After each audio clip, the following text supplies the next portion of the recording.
मेरा नाम रमेश कामले है। I am a lecturer in English. संत कबीरदास जी ने कहा है एक जगह पे, ज्ञानी से ज्ञानी मिले तो करे ज्ञान की बात, गधे से गधा मिले तो होए लाथा लात। अभी दो ज्ञानी क्या बात करेंगे, पहली तो बात यह है।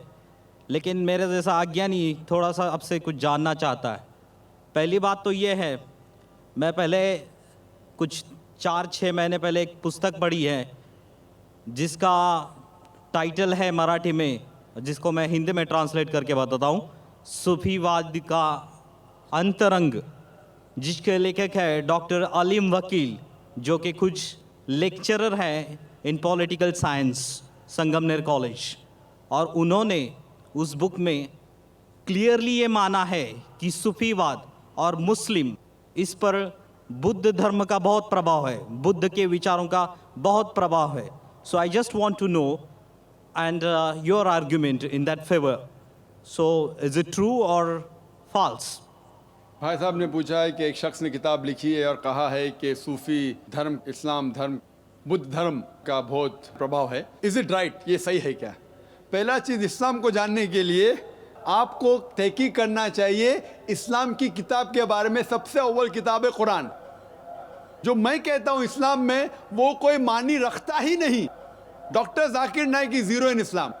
इसीलिए मैं तकरीर में कहता हूँ कि मैंने कह रहा हूँ कुरान में लिखा है चैप्टर 5 वर्स नंबर 90 में शराब पीना हराम है। जो आप शख्स का जिक्र कर रहे हैं, मैं उनके बारे में कभी पहले सुना नहीं। आपको इस्लाम को जानने का है, कुरान पढ़ो और सही हदीस जो मोहम्मद सल्लल्लाहु अलैहि वसल्लम के बारे में जिक्र करती है। कुरान और सही हदीस सिर्फ। इसके बाद जो भी इंसान कुछ भी बात करता है, अगर कुरान के हवाले और सही हदीस के हवाले से करता है तो उसकी बात मानो, अगर नहीं करता है उसको फेंक दो, चाहे वो डॉक्टर हो, इंजीनियर हो, लेक्चरर हो। इसीलिए डॉक्टर जाकिर नाइक, मैं खुद शून्य हूं, जीरो। इसीलिए तकरीर में जब मैं इस्लाम की बात करता हूं तो कुरान का हवाला देता हूं, सही हदीस का देता हूं। हिंदुइज्म की बात करता हूं, वेद का हवाला देता हूं, उपनिषद का देता हूं। क्रिश्चियनिटी क्या करता हूं, बाइबल का देता हूं। जो आप जिक्र कर रहे जो किताब का, मैं कभी पहले सुना नहीं हूं, लेकिन इस बात को मैं मानता हूं, ये कहता हूं कि बुद्ध धर्म और इस्लाम में यकसानियत है। लेकिन मैं ये कहना चाहता हूं, इस्लाम मज़हब नया मज़हब नहीं है, बुद्ध धर्म से पहले आ चुका है। और तकरीर के पहले मैंने कहा हूं, लोग को गलत फहमी है कि इस्लाम 1400 साल पहले वजूद में आया।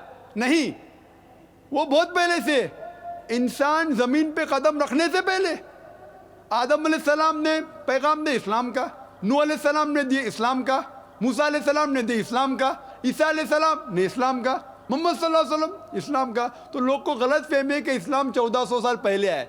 मोहम्मद सल्लल्लाहु अलैहि वसल्लम बानी नहीं है, आखिरी पैगंबर है।